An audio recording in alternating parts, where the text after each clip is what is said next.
Hey guys, welcome back to Crazy Tech Trick.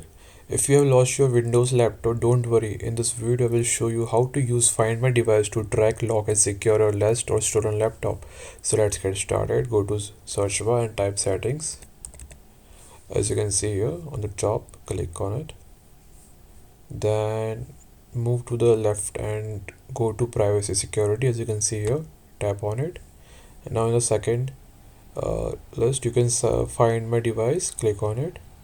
Now first let's make sure this feature is turned on.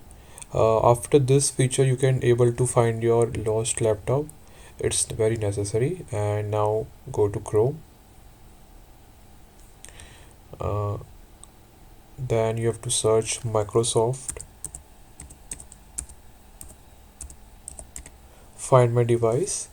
As you can see in this list, click on it.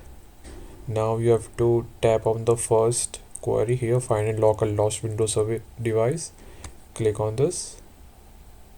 Now you have to sign in with the same Microsoft account linked to your laptop.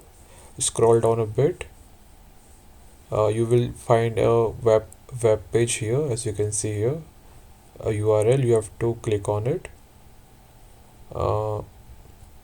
uh, make sure your account is login. I have already logged in my account here.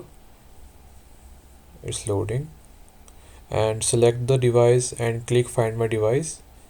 As you can see here, after clicking on this device, as you can see here, if your laptop is online, you will see its accurate location on the map, and you will see whole. So guys, I hope this video will help you to find your lost stolen laptop. And that's it. If you found this video helpful, hit the like button, subscribe for more tech tips, and drop a comment. If you have any question, I will see you in the next video. Thanks for watching.